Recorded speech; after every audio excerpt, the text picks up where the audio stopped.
Welcome to Let's Face the Facts. I'm David Almeida, and I'm your host for this rewatch podcast for the classic sitcom The Facts of Life. I'm an actor in Orlando, Florida, and every week I bring you some of the greatest talent in the Central Florida arts community. Join us as we synopsize, analyze, criticize, and ultimately idolize the show, episode by episode. Hey guys, welcome back. Another week, another show. Thank you so much for downloading and pressing play. We have a lot to get to this week. Guys, this may be episode 101, but it is in fact a continuation of last week's 100th episode anniversary celebration, and we heard from the Tootie Fruities last week. Those are my Patreon supporters, and we've got lots more to hear from the rest of the Tootie Fruities this week. So if you haven't listened to part 1, that should already be in your podcatcher. Be sure you listen to that one first, and then hopefully this one will make a little bit more sense. So when last we left, David and Matthew, we went for a pee break. And that was a week-long pee break. I think we've probably relieved ourselves now, and we're ready to jump back on in with our analysis of Season 5, Episode 20, called Dream Marriage, which had an original air date of February 22nd, 1984.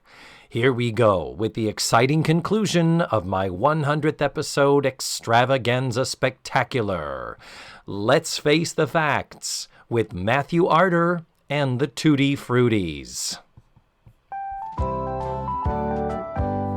Okay, 3, 2, 1. Okay. We're back from commercial, David. Yes, we are, Matthew.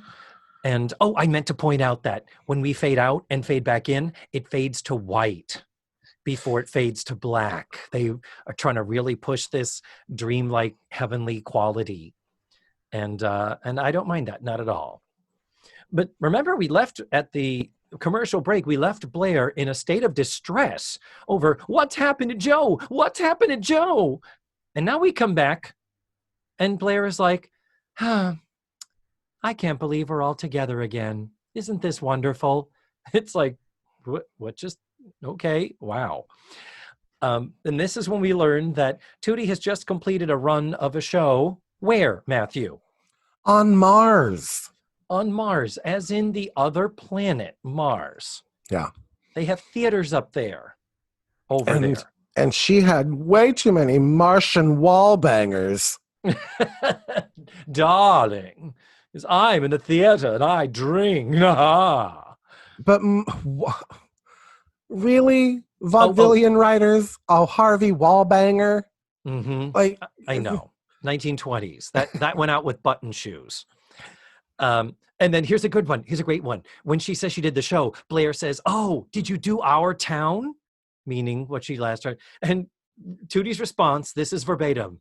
"Goodness, no, dearie. I haven't done that since high school." Goodness, no, dearie. I'm 32 years old right now. It's like, really? It's, again, that actor, but just like James Brenlinger said, she spends a lot of time this episode shouting her lines. Yeah. Like, she's at a different level than everybody else. She spends a lot of this season shouting her lines, yes. So then Mrs. G brings in some cocoa. That's because later on we're going to have a cocoa toast. You know, I love my toasts in sitcoms because they're so much like real life. So while Mrs. Garrett is setting up the cocoa, they're talking about how did they spend the New Year the night before. And we learned that Natalie spent a quiet New Year with her husband, Paul. And his name is Paul Webster. So Natalie's name is now Natalie Green Webster. And she was with Paul on their mountain in Santa Fe. Santa Fe. Come to Santa Fe if you're an artist, a nonconformist. Santa Fe. If you like wearing robes instead of pants, come to Santa Fe. Little cliche. Fucking dust. What is the Harvey Firestein thing? It's like, get a hose, hook it up to Colorado, and water the fucking place. Jesus. Everywhere you look, brown house, brown dirt, brown house, brown dirt, brown house, brown dirt. But I love that they made her from Santa Fe. It's such a hippie, dippy reference. Sure. Yeah, absolutely. So at this point, as she's talking about her 7 children and living in Santa Fe with her husband, Paul, Natalie pulls out this device. It looks like a little alarm clock glued to like a pad, like a hard 8.5 by 11 base. Right. And she hands it to Blair and says, just press the button. And Blair presses a button, and apparently there are pictures there. This is kind of a proto iPad, it seems. Yeah. The way you could electronically hand someone a device with pictures on it. And she does mention in passing about how she had the kids and in what order. And after my 5th book was published, so we know that Natalie is a popular published author. But to talk more about Natalie and her accomplishments, Matthew, I think we need to turn it over to Tutti Frutti Paul P. Other people may know and recognize that as being Paul Padilla, former guest of the podcast. Paul did send in his words and his happy wishes, and I love it. Here they are. I have such great memories about Dream Marriage. One, growing up as a kid, it was truly one of my favorite episodes. I just loved everybody getting dressed up and seeing them older, seeing the set being a different color. It was to be in the future. It was pretty awesome. My funny little tidbit about this episode is I've mentioned on a previous episode of the podcast with David that I have a prized possession in my life as an adult and as a child was my signed glossy of Mindy Cohn that she sent to me when I sent her a fan letter as a child. And I remember when I received it back, it said, Paul, much happiness. And we've talked about it before, but I just loved this picture. When I saw this episode, maybe a couple of weeks after I received my awesome Paul Much Happiness photo, I was watching this episode, and there's a scene where Mindy Cohn goes down all the list of her kids. At the very, very end, she said they celebrated the publishing of her latest book, and then she goes, and then along came Paul Jr., and she kind of winks. The audience laughs. In my mind, as a child, I thought that was a little shout out to me, that she probably got my wonderful note, sweet note from this kid, and told the writers, I'm gonna go ahead and just say Paul here as a little shout out to my friend Paul. I truly believe that. So whenever I watch the episode, I would always kind of giggle. That's basically what stalkers are now. But as a kid, I thought it was great. Now when I watch it, I always kind of snicker and get a little giggle because I actually believe she was sending me a signal just to say hi. But it's great, and I love the episode. Now, as a 45-year-old man, it is true. The moral of the story of the episode, or what Blair says, is being happy is a full-time job. Ain't that the truth? Happy 100th episode, David Almeida. I'm so grateful for you, and I'm so grateful that you have this podcast. It is so nice to know that there are other people out there that love the facts of life just as much as I did and do. And I am so excited to see what you have in store for us in the near future. Thank you, Paul. How sweet was that? Did he send any pictures or anything with that? No. No, were you hoping to? Suddenly lost interest. But I know what Paul looks like. I was just hoping for maybe some dirty pictures. Anyway, well, we know he's listening. So, Paul, I think you did. Did I text? Girl, he knows my DMs are open. Girl, he knows. I don't think there's anyone that doesn't know your DMs are open, honey. Well, you can slide into my DMs any day. Girl. Well, I think that is so sweet to think that this little boy thought she's talking to me directly to me. Talk about connecting with your fans. Bravo, Mindy Cohn. I love it. I love it. And I'm going to, from now on, every time I see it, I will think that too. And I like that. I like that. Me too. Good for him. Yes. And Paul, got to get you back on the show soon too. Now, At this point, because we're talking about Natalie's kids, Mrs. Garrett turns to Blair and says, Blair, how many kids do you and Cliff have? And Blair lies. And Yeah. she's like, we have a girl and a boy. Yeah, that's the ticket. And I'm very, very happy. She reinforces that. Sitcom lying. Yeah. Oh, so beyond unsubtle. But then the phone rings before Blair has the chance to poorly lie further. Mrs. Garrett has, like you say, a corded phone. Yeah. And it's a flip phone, kind of. Like cell phones existed in 1984. You would think they, I don't know. But they didn't flip. They were a big, gigantic field phone, right. Car phones and all that. Anyway, so it turns out there's trouble in Uganda.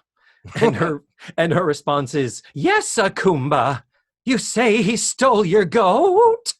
Well, girls, I need to take this in the other room. She says she needs to be sitting in her translator module. So in the other room, she has a translator module to make sure that she can fix other people's problems in all parts of the globe. Bravo, Mrs. Garrett. So then Natalie hands Blair a copy of her latest book. And Blair says, a floppy disk. And Natalie says, I'm old school. I don't like those new book capsules that you swallow. Again. And by the way, the floppy disk she hands Blair, it's an 8-inch floppy disk. It's not a 5 1/4 diskette. It's not a 3 1/2. It's an 8-inch floppy disk. It looked to me like a laser disc, like around like an album. Yeah. To me. Yeah, or like a laser picture disc. Yeah. Here's the thing, though, David. 2000 is the year the USB flash drive was invented. What? So up until 2000, things were still on a floppy disk. Jesus. They were just a different size. They were the 3 1/2. Yeah, the little ones with the hard cases on them. Yeah. Because I looked up, like, when did floppy disks like start to disappear, and it brought up the USB invented in 2000. And when the iMac came out, those crystalline colored iMacs, they didn't have a floppy drive in them. I don't believe. And I remember looking at them thinking, what the fuck is wrong with you, Apple? How in the world are we going to get our files to each other? What, are we going to send them out through the air or something? Luckily, you can buy a CD, a disk drive to plug into your Mac. Yeah. But that's separate. That's Apple. Extra money. Yeah. But the thing is, those came out when email was starting to be a thing, when it was like, no, you don't need floppy disks because that's just not going to be the way we transport files to each other. You can swallow them in the future or read them on a fucking floppy disk. And I have to say, with that being brought up, I am a little disappointed in the writer. Like, when you have the opportunity to write a script that not only is a dream sequence, but a dream sequence in the future, your creativity, there is no limit to it. I know. And here we have the Bat computer and a corded phone, and the best thing come up with is a book that you can swallow. Yeah. Like, come on. I was a little disappointed. And cordless phones existed. They were analog. They were antennas, and the reception was awful. Yeah. But yeah, cordless phones, that was totally a thing in 1984, or at least the dawn of it was. I would have been less upset if she had pulled out a cordless phone. And you remember how you used to have to lift the antenna out of it? Yes! Out of the cordless phone? That's a bit. They could have totally made a great bit of Charlotte Rae broadly gesturing with futzing with the antenna. That's great. Even Donnie and Marie in the late 70s, you'll recall, their microphones, their handheld microphones, were wireless. They had an antenna at the bottom of them, and they didn't have wires and cords having to be kicked and futzed with. Yeah. And I remember thinking as a kid watching that going, what? So then Blair tells us that Cliff is the world's #1 heart cutter or chest cutter. Chest cutter. Chest cutter. And then, well, what else, Blair? And she's like, I'm very, very happy. We're going back to that. We're leaning in there. And then we hear this weird noise, this weird machine-like sound overtakes everything. And it's like, what the fuck is that? And It's Joe's rocket copter. Again, rocket copter is the Yeah. best you could come up with. Not her helo hoverer, not her, yeah. I mean, Star Wars was available. You could have, I mean, oh, she's got a spaceship or what? I don't know. She could have beamed down like on Star Trek, the beaming process. Exactly. It's like, what the hell? They could have had like one of those tubes, like the human-sized tubes. There were no wrong answers here, writers. There were no wrong answers. Thank you. and we've got Joe in a fucking rocket copter. Rocket copter that we never see. So Blair says, Joe turned out to be a pilot, wouldn't you know it? And they're like, a pilot? What are you talking about? And then in comes Joe. I don't even want to begin to discuss what Joe looks like because I want to let Tootie Fruity Michael B kick it off for us. Please do. This is Michael B, and I loved this episode of The Facts of Life because the writers really thought that we as a society would be this advanced by the year 2000, with Tootie performing on Mars, Natalie taking a book capsule, Joe in a rocket copter, and Mrs. Garrett literally not aging since 1984 at all. Also, we got to see Joe exactly as the audience has always perceived her to be, a lesbian in a pantsuit. And I also just love this episode because it's fun, it's different, we get to see into the future as if Edna's edibles never burned down. Michael, lesbian in a pantsuit. I mean, I don't think there's any more simple way to express what Joe looks like. And it never occurred to me that this was a future where they couldn't have known that Edna's edibles was going to burn down. So right. It didn't occur to me either. I totally didn't think of that. Thank you, Michael. And to continue in this vein, because the costumes obviously seem to be a recurring theme. You hear a lot of the Tutti Fruities talking about it. I want to also let us hear the commentary from Tutti Frutti, known simply as DJ. My name is DJ, and these are my quick takes on the dream marriage episode. Here are the parts that I enjoyed the most. Natalie walking into the shop looking very bohemian, slightly aged, with some gray in her hair and a mature cadence in her voice. The audience reaction was good, and that braided hair was provided as a prop for her to play with a few times. Tootie walking in looking a little bit older, almost giving us a look at what Kim Field's living single character Regine would act like. And then we have a great audience reaction to Joe entering the shop. We get our first look at her with her hair down and a full beat. She looked great. And let's not forget that white power suit. Matthew, I need you to insert the diesel horn sound right now. I also want to take a moment to squeeze in what I think were the biggest audience reaction lines in the episode.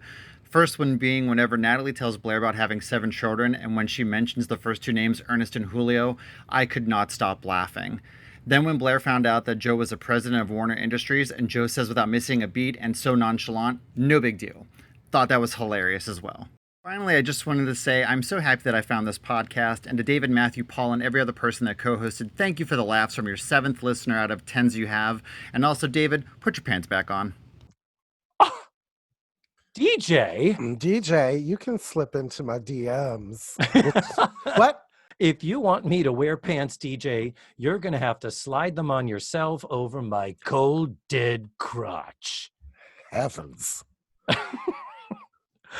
But oh my God, he also picked up on just the idea of the lesbian power suit, how amazing Joe looks. Do you think we should give him a diesel engine right now? I think that definitely deserves one. Okay, here we go. Yay! Oh, yes. Good God. Her shoulder pads are fucking enormous. And she looks amazing.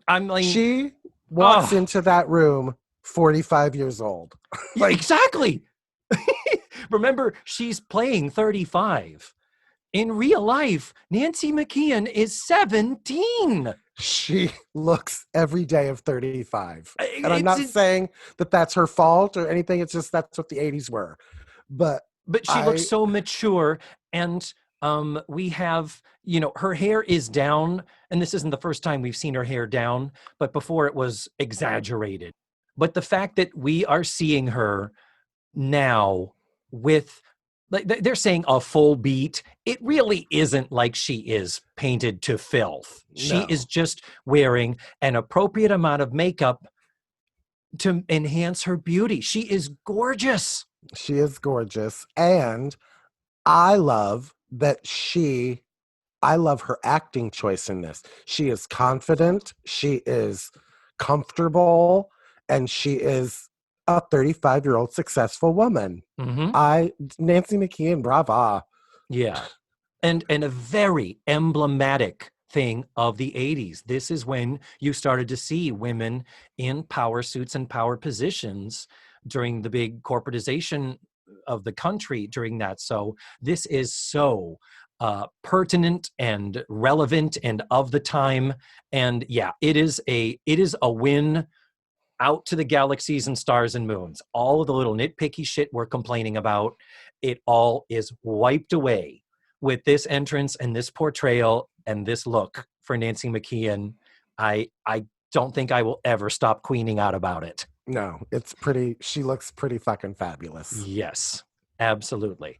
So the big reveal when Philip, her assistant, comes in, a man runs in with some papers for her to sign and runs out. So she's got this little lackey, played by an actor named Paul Tompkins, not to be confused with Paul F. Tompkins, the stand-up comic and actor of these times. This one doesn't really, he only has about a dozen credits and most of them are in the 80s. But the big, on top of the big applause on Joe's entrance, on just how she looks, when he comes in and he throws down something in front of her and he says, "The acquisition papers are ready for your signature, JP." And the fact that they call her JP, like JP Morgan, but it's Joe Palnacek. It's like that crushed. I have a question just off the record. Why did everybody laugh at Ernest and Julio? I did like Ernest and Julio Gallo. That's a vineyard. They put out wine. Okay. That was lost on me.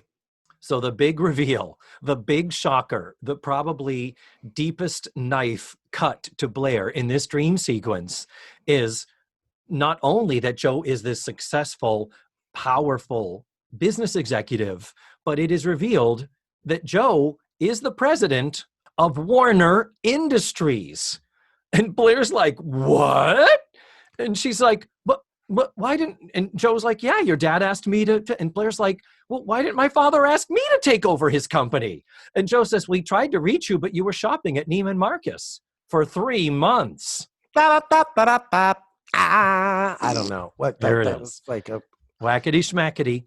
So, yes. So then, so the papers that are put in front of Joe is that she is in the process of purchasing Calvin Klein, Gloria Vanderbilt, and Kawasaki. Yes, yes, and yes. Those are all right. We will give you that, Mr. Jerry Mayer, the writer. So Joe does, sort of distractedly, because she's got so much work to do. She's a busy lady. Joe does say, hey, Blair, what you been up to? And Mrs. Garrett, she's very, very happy. Have we driven that home yet? Have we milked that dead cow enough? No, that horse has not been beaten nearly enough. Yeah, in case you missed it. Then Mrs. Garrett proposes a cocoa toast. And they do a toast like to our reunion, blah, blah, blah. And then Blair, for the first time in a long time, Matthew, says, "I'm having one of my brilliant ideas." Yeah. He hasn't said that in forever. No. I was commenting weeks ago that we haven't heard any of their catchphrases, I don't think at all this season. So it was like, wow. But her brilliant idea is, let's all stay here at the house one more time. Let's stay in our old room. We can stay up all night and eat popcorn. And all of them are like, "No, we're too busy." Joe is like, "Who has the time?" And then Tootie says, "I can't. I'm performing at the White House." Well, David, actually what she says is, "Well, I have a performance at the White House." Jesus. And then someone says, "Shh, Tootie, quiet." And they say, "You're performing for the president?" And Tootie's response is, "Yes, she loves my work." And a 10-minute break of applause and laughter. People lost their fucking minds. because it was the most hilariously ludicrous joke you could have ever put into a sitcom in 1984. Actually, Matthew, I would like to share with you what Tutti Frutti Lisa M. had to say about this moment in the show, if I may. Yeah. Oh, please. Because I was thinking at this point, I was wondering what Lisa M. probably had to say about it. Well, good. Your prayers have been answered. Hi, David. It's Lisa M. First, love your show. Found you when you had Ken Reed on, and I love that you follow a similar format, which makes your pod so easy to listen to and fun.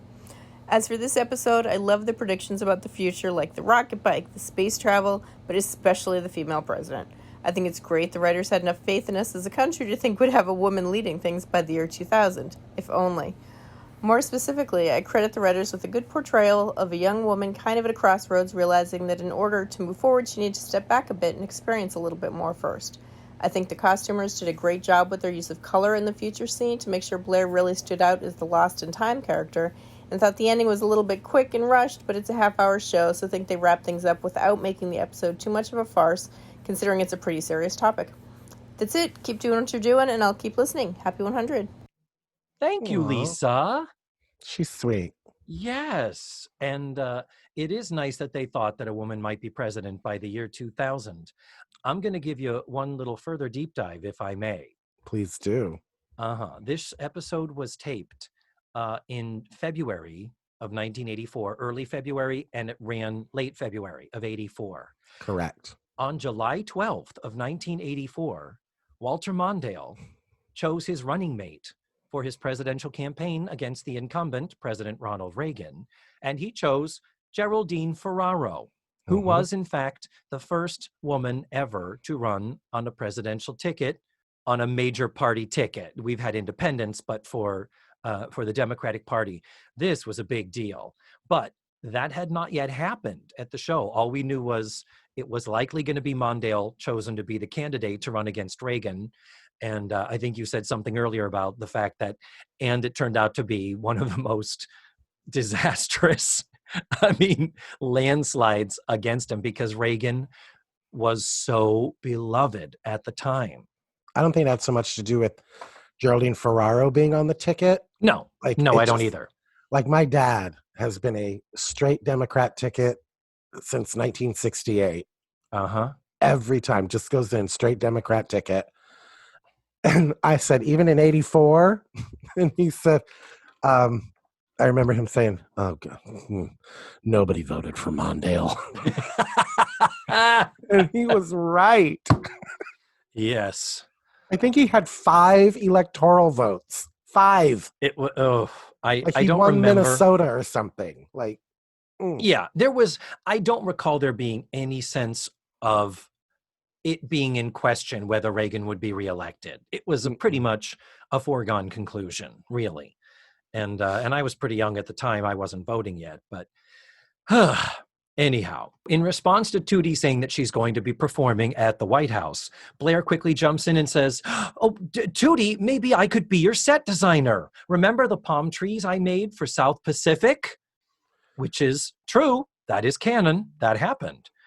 In response to that, Mrs. Garrett says, oh, look, Blair, I found your old sketchbook.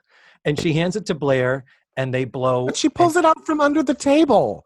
Yeah. Pulls it out from under the table. And again, it's a dream. I get it. It's a dream. She could have just pulled it out of the air, but it just. I hear you. I fucking hear you. And then she hands Blair the book, and it's, of course, dusty. And she blows an inch of dust off of this sketchbook. Clearly, she has not touched it or had anything to do with it for quite some time. And to that end, I would like to present to you Tutti Frutti Jonathan H., who has several thoughts about this sketchbook. Take it away, Jonathan.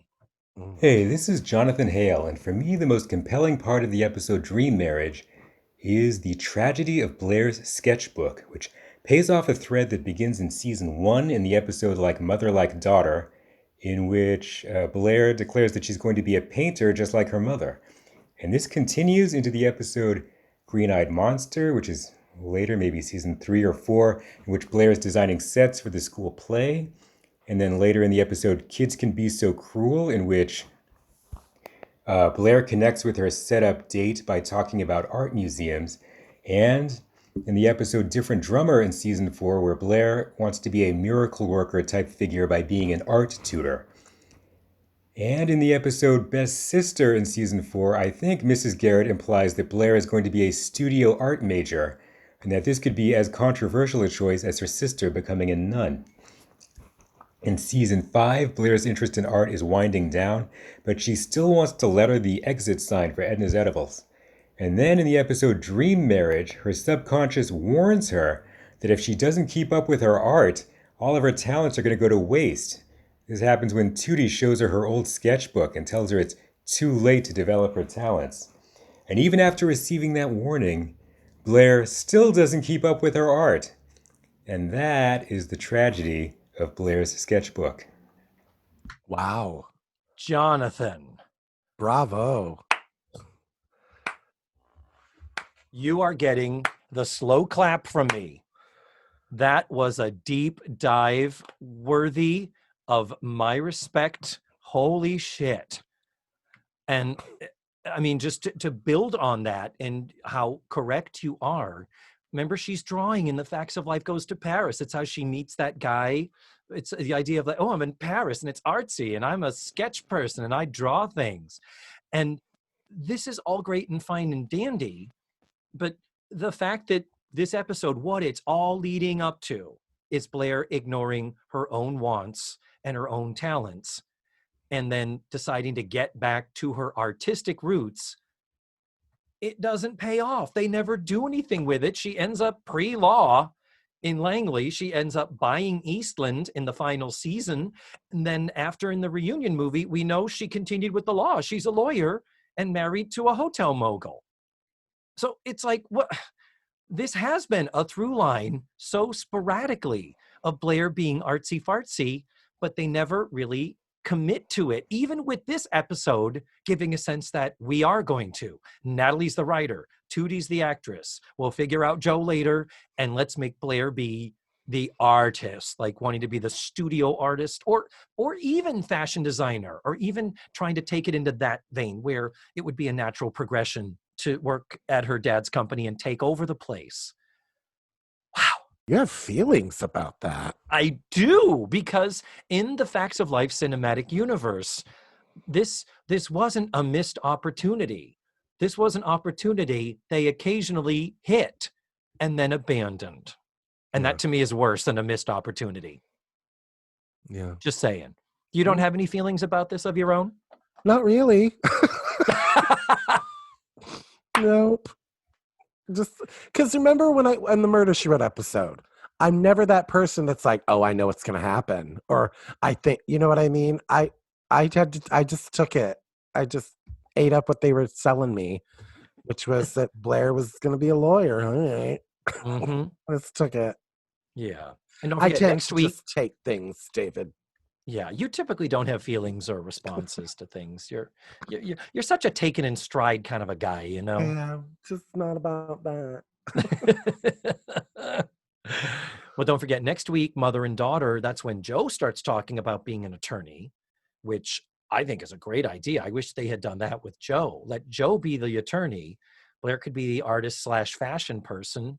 And Tootie and Natalie's courses are clear, their paths are set, and they follow through with them to my great happiness. But is Natalie a writer in the reunion movie? Yeah, she's a journalist, and then she has moved up to being a producer for CNN or one of the cable news stations. Yeah. All right. Mm-hmm. So then Blair shows the sketchbook to Joe and says, look at this, Joe. Remember, I used to be an artsy person. Maybe I could come to work for you at Warner Industries, my dad's company. And again, Joe, it's a dream. So Matthew, shut up. Go ahead. And Joe looks at her and says, that's nice, but what have you done lately? Come on, Blair. It's too late. And then Tootie says, well, yes, Blair, you did used to have some talent, but you never developed it. It's too late. And then Natalie says, sorry, Blair, it's too late. And then they all take off into separate corners and do nothing. Mm-hmm. Tootie literally goes and stands and stares at this non-existent window and fixes her headdress, her scarf on her head, and literally does nothing. Yeah. And that's to set the stage for what is coming later. This is sort of the wind but up. They could have like made her pour herself some more cocoa. Or Joe's over there writing on her pad. She's busy. She's doing something. Doing a bit. Tootie's like, I was directed to go stand here. Mm-hmm. And so then we have this, it's too late. It's too late. Well, I think they're driving a little point home here, and I'm not sure what it is. And then Blair, starting to get desperate now, says, well, Mrs. Garrett, let me stay. Let me come back. Let me work here. I can go back to working for you. And Mrs. Garrett says, well, I have to see if LC approves. And she calls out to LC, and she just says out loud, LC, can Blair come work here? And the voice, that awful satanic digital voice, goes, it's too late. That's a terrible impression of it. But even the computer says it's too late. Ha ha. The computer, which sounds like Cher in the Do You Believe in Love After Love? The vocoder. The vocoder. By the way, Cher's Believe, 1998. That song is 22 years old. Yep. Yep. I watched Are You Being Served the other night. Mm-hmm. That's like 50 years old, isn't it? Well, it's from the 70s, like 70 to 78 or 7. No, it went from like 72 to 84. It went on too long. Okay. But I looked it up, and Mr. Humphreys was 35 when that show started. Oh my God. Mrs. Slocum was like almost 40. Like, you watch that and she looks like she's 60. Oh my goodness. Bitch was just turning 40. Fuck me. Well, this thing of Mrs. Garrett calling out to LC and asking about Blair working there, this relates to a submission made by Tutti Frutti, Jennifer B. And I would like to share with you what Jennifer had to say that happens to coincide with this moment. What's up, David and Matthew? This is Jennifer B. I'm just calling in with my thoughts on Dream Marriage. This was a really good episode. My main takeaway was I think that Mrs. Garrett invented Siri, and, it blew my mind. Thank you for all the hard work you do. Love the podcast. Bye. Short and sweet, Jennifer, my darling, you are right. The same way we now can be found in our houses, calling out to Siri and to Alexa and all that stuff. LC, she just called out, and there it was. It was responding to her voice command. So good work with the writers predicting the future there. The only difference between LC and my Siri is that LC actually understands Mrs. Garrett. Oh my goodness. So I have to go into another submission from the Tutti Fruities to try to explain the next moment that is about to happen. After the buzzer says it is too late, we get into this sort of dreamlike, nightmarish pandemonium, it's too late of the girls kind of swooping and hovering around Blair hauntingly, trying to drive home this, it's too late. And so on that note, I would like to go straight to Tutti Frutti, Pam M., and share what she had to say about it. Hi, this is Pam, and here's why I loved this episode. Natalie's braid. The computers in the year 2000 that somehow are huge, and do not get me started on the ginormous floppy disk containing Natalie's book. Hilarious. Also, Mrs. Garrett sitting and staring at the audience, or maybe the camera people waiting for her cue for the overlapping chorus of It's Too Late. I could not stop staring at her. It was crazy. Now, I hated this episode because why would Blair still want to be with Cliff when she literally could not dream of a life with him? She imagined a fabulous life for everyone else, but couldn't fathom being a whole person and Cliff's wife if he took her to Dallas. And here is why I love Let's Face the Facts. This is one of my all-time favorite shows, and your analysis and humor each week has been so much fun. I love reliving the episodes through your eyes. And thank you so much for putting this out there for us. Oh, Pam. I love Pam. Yes. And I love hearing everybody's like angles of it. Like it's so interesting to hear how other people look at it. She's absolutely right. Now that like I didn't look at it like that at all, of her not even being able to see herself happy with Cliff, you know? And yeah. Because I did felt like in a dream, she did seem real quick to leave her quote unquote 2 kids and husband. Like she did seem real like, please take me out of this nightmare. That is my life. Yeah, I need to be back here with the girls. The only time I was ever happy. But Pam's observation about that cue when Mrs. Garrett begins the overlapping it's too late that I just discussed. Did you notice that? How there is this sort of Charlotte Ray looking off like, huh? What? Go? Oh, it's too late. It's too late. It's a delayed entrance. And it's like, you couldn't have fixed that in the editing? Did you notice it? No, I didn't notice it. So with everybody milling around Blair, this big, crazy, massive confusion, this nightmarish overlapping thing ends up dissolving to Blair twisting and turning in her bed. No, it's not too late. No. Suddenly she's Scrooge on Christmas morning. The one as big as me. So Joe is waking up Blair. Blair's like, what? Stop, you're having a nightmare. And Blair wakes up, and again, it's 1984. And so Blair she is doing a Scrooge, like, oh my God, and so she says, Tootie, someday you'll be performing at the White House. And she says, Natalie, you're a marvel, and I want to be just like you. And Natalie, beautifully deadpan, do you remember what she did? She goes, that's nice. I'm just going to go take my turn in the shower. She's so delightfully uncomfortable. Exactly. Beautiful. And this is a great time to let Tutti Frutti Becky T tell us her thoughts about this very moment in the show. So I'm going to turn it over to Becky T now. Hey, this is Becky T. I love the facts of life and grew up watching the show, learned lots of lessons about integrity and friendship from it.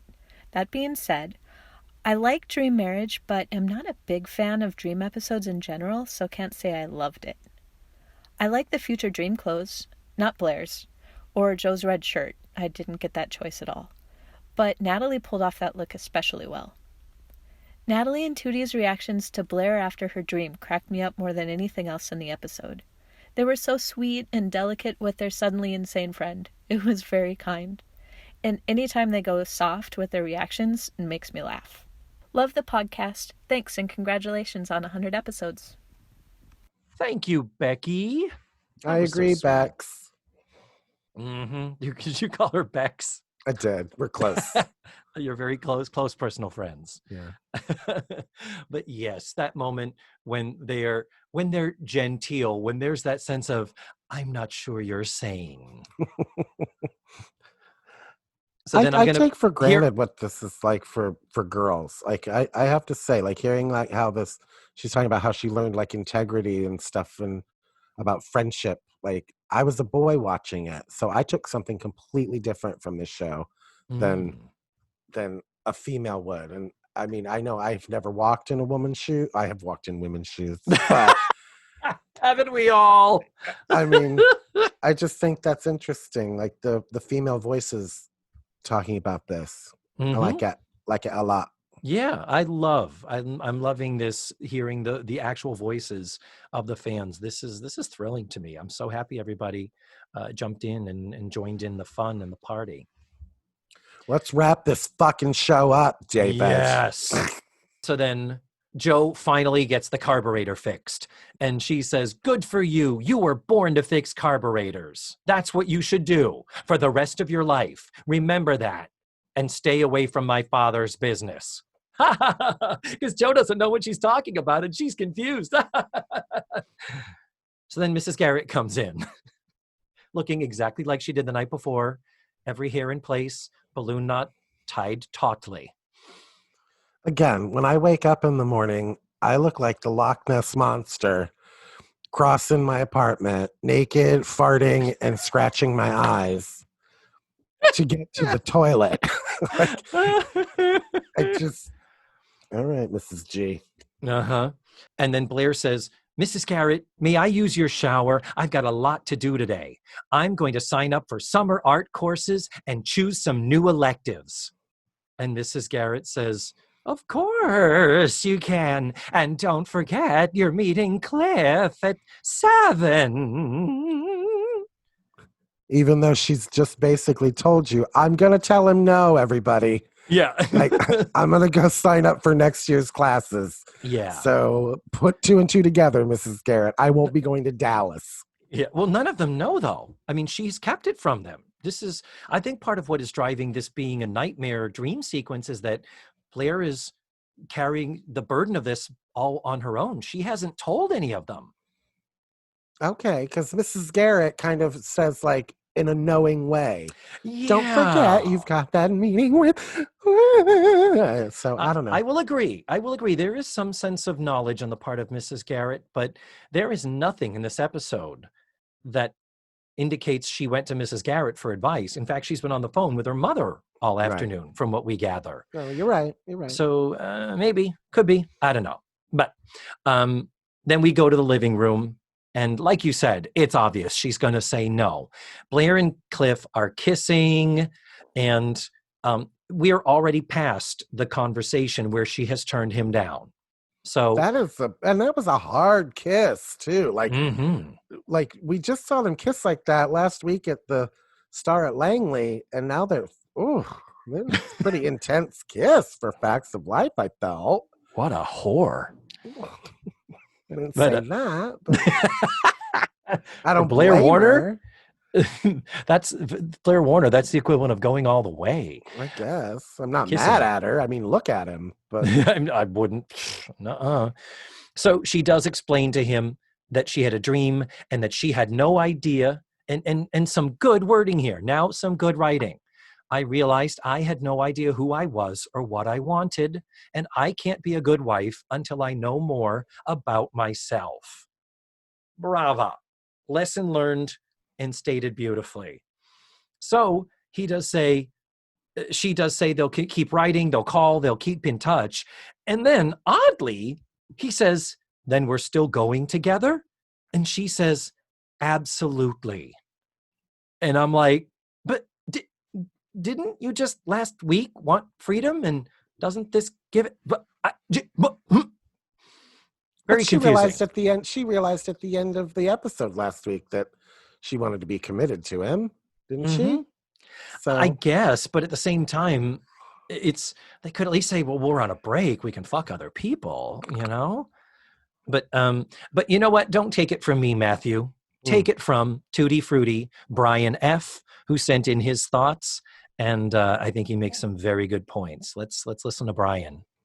Hey, I'm Brian, and I am an avid Facts of Life fan. I've been a fan since the early 80s when they were rerunning it. My recollections of this are 2000 seems so far away. It's crazy when this episode aired, and it was just so long away, and now it was 20 years ago. That's kind of weird to think about. It was neat to see some of their future predictions. I laugh at some of them, of course, but yeah, I mean, you could now just sit at your computer at home and give advice around the world easily and solving problems like Mrs. Garrett did. And the future products like Natalie showing her her family photos on just this device. I mean, now we're much smaller, of course, but 2000, hey, you may have had that. But that almost was unheard of. I really like the relationship of Cliff and Blair, and it was probably too early to have her go into a serious relationship, but I really, really did like that. And, I wish maybe they brought him back later on because I really do think they were right for each other. David, congratulations on 100 episodes of this. This is great. It's my guilty pleasure on Wednesdays to listen to you. Brian, thank you so much for those observations. And I agree with you. I would have kind of liked it if we had gone further with it. And when they bring him back in Cupid's Revenge in season 8, there's this weird moment where, because Blair is already going to a dance with someone else, he asks Joe. And then at the last minute, Blair ends up without a date. And Joe does the right broad thing and says, well, you guys go together. And Joe actually goes with Roy in order to free up Cliff so he and Blair could be together, because you do get the sense from her too that she's like, yeah, they belong together. I love how goofy he is. I love how he doesn't take himself very seriously. I think he's a good match for her. In the same way, that episode brought Jeff back into our lives, back to Tootie, and they stick it out for the long haul after that. I would have kind of liked it if we could have had more of Cliff either this season or later on. What do you think? I would have been perfectly happy with her ending up with Cliff, like making him a more part of the show. I liked him. Yeah. And I was trying to think why they wouldn't have considered bringing him back for the reunion movie. Yeah, I was wondering why she didn't marry him. And the only thing I can think of is the Tad Warner thing. Yeah. He's a hotel mogul.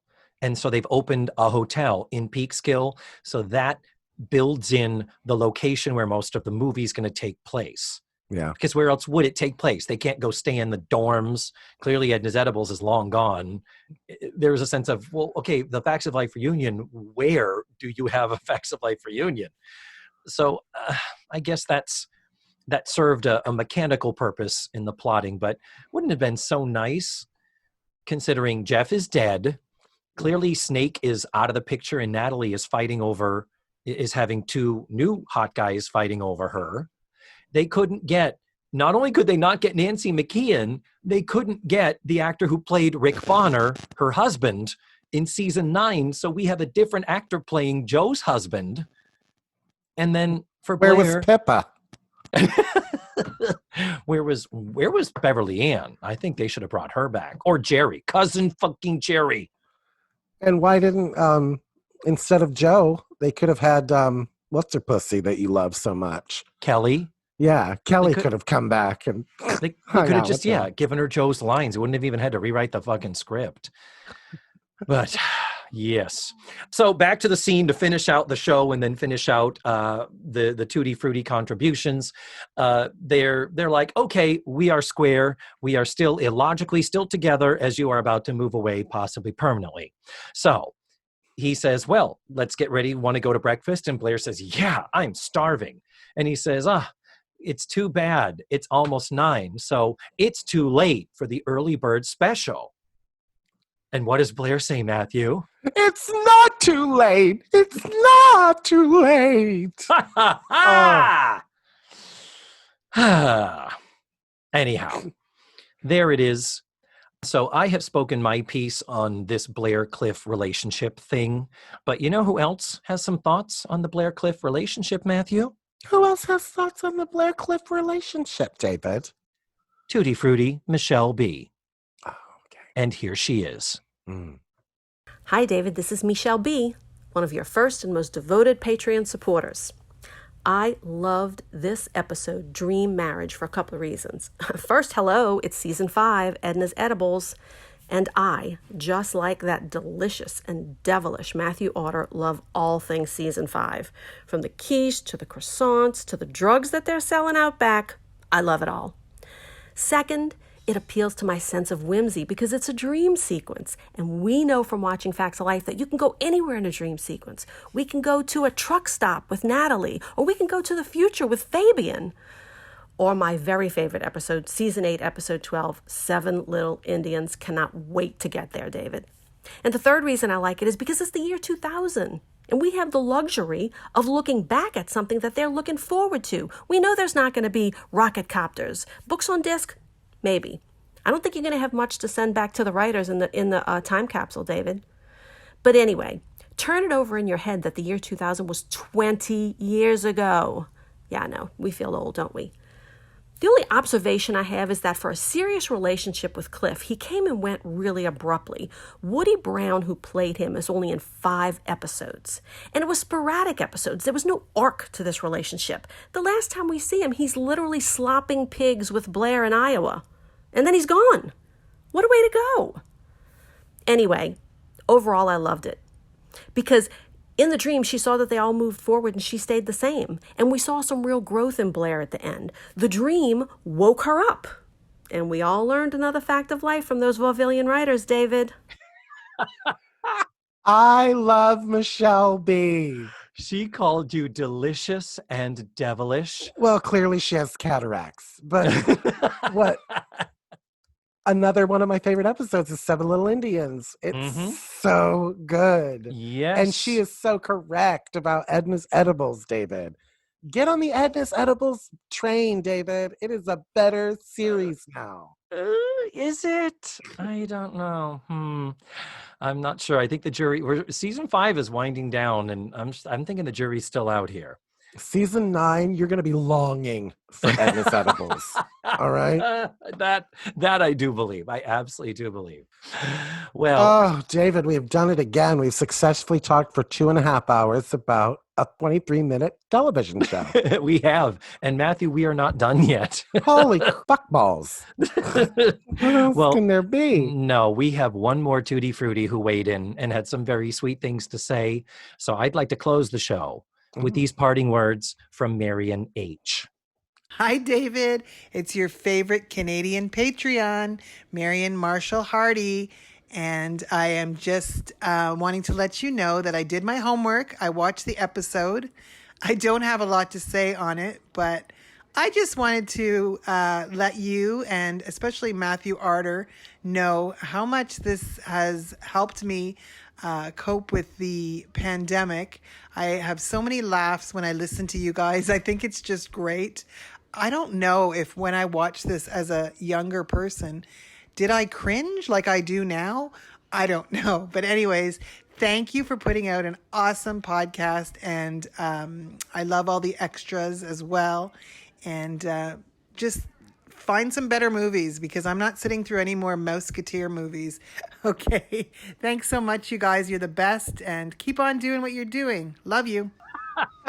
I don't blame you at all, my darling, yeah. for not wanting to sit through any more Mouseketeer shit. No, thankfully, there's no more to sit through. We will not subject you to that. Oh, yes. But how sweet. Very sweet. From Marion and from everybody, from all of the Tootie Fruities who submitted these, who wanted to be a part of this. I knew I wanted to do something special for my 100th episode, and you guys delivered. You guys joined in, and it makes me so happy to have been able to include you and make this episode super duper extra special. I loved hearing from them, but I loved especially the ones that mentioned me. I thought was very sweet. So those are the ones I mainly paid attention to. I'm kidding. I'm a kidder. No, it was very cool to hear other people's opinions. I agree. It was really fun because there were perspectives here that I never thought of. And truly, I typically don't like to consider anyone's thoughts other than my own. And this was an interesting exercise in battling my own inner narcissist. So well done. Yeah, thank you. I think I was successful, and I'm patting myself on the back for it. But honestly, as Marion just said, she said this show helped her get through the pandemic as just, a thing that brings her joy and enjoyment. I have to say, this show has helped me get through the pandemic. I do not know what I would be doing with myself if I didn't know that I had this creative project on my plate to create and produce and deliver every single week. It was already a labor of love, but now it is a labor of love where I am so happy to have it there. And so that's why I'm just so thankful for the Tootie Fruities and for everybody who listens to the show. I really didn't think anybody would be listening, but to hear the voices of people actually saying that they listen, that they're not just an idea anymore. And Matthew, where would I be if I didn't have you? You have contributed so much to this show. I hope I give you all the props that are coming to you for being the bestest guest, the mostest entertainingest guest. And I always love having you on the show. And I cannot wait till we do this again. Why you gotta make me cry right before we end? Why you gotta do that? It's like my love life. The other person's always crying before we're done. I'll see you next time. Yes, I will see you next time. Smooches, my darling, and to all my Tootie Fruities and to all of my listeners, the biggest of all the smooches, and I'm sending you all my love. Goodbye. And there you have it. That was Matthew Arter and the Tootie Fruities, and the second half of my 100th episode spectacular. I am so happy with how this turned out. I am so thrilled to have gotten to hear the voices of the Tootie Fruities, and hearing all of their well wishes it just warms my heart. Thank you so much, guys, again, from the bottom of my heart, for listening and supporting the show. Now, I do have a few extra things that I wanted to comment on. Yeah, I know. The irony that I told my Tootie Fruities to limit the length of their response, and I still can't say everything that I need to say in 2 hours and 10 minutes, but what are you going to do? Just number one, the fact that Tootie was rehearsing Our Town, and Blair refers to it later, that's a Thornton Wilder play. We talk about the Thornton Wilder moments all the time on the show, with the long, languid pauses before we fade to commercial or dissolve to the next scene. So the Facts of Life may be catching on to my suggestions and references, just saying. Secondly is when Mrs. Garrett misses her cue before the it's too late. I talk about that this week. In fact, I was wrong. The moment when that happens was in the first half of the episode, so last week's podcast. It is right after Blair, in distress, says, tell me, what's happened to Joe? And then Mrs. Garrett and Tootie and Natalie all start futzing and fawning, and oh, it's so great to see you, and and ignore Blair to create more distress in her.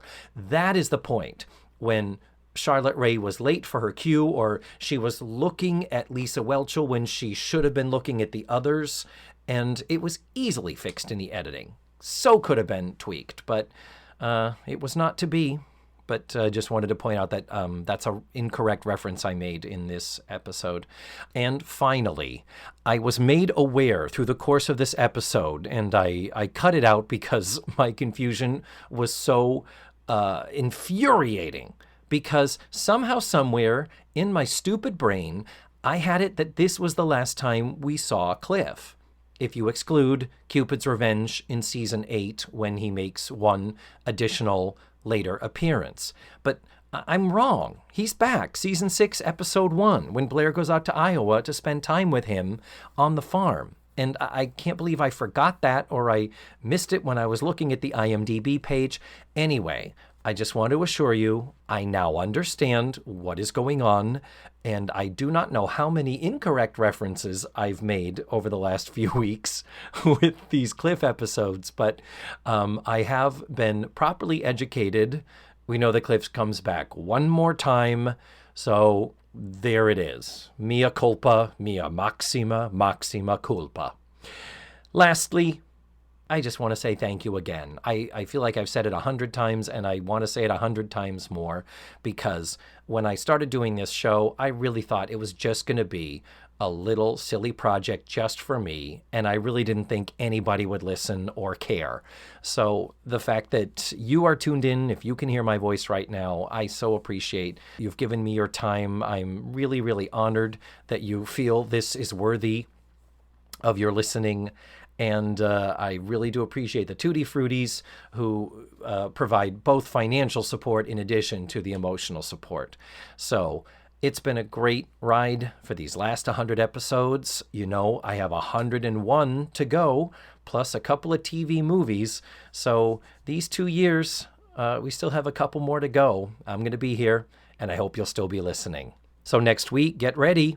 We're going to be watching Season 5, Episode 21, Mother and Daughter, and I'm going to be joined by my awesome, super talented actress friend, direct from Los Angeles via Zoom, Michelle Sims. You can watch the episode for free at dailymotion.com. I will be posting a link in the show notes, and you can also find it on this episode's webpage. That is all for now. Thank you so much for listening to this week's show. And remember, the facts of life are all about you.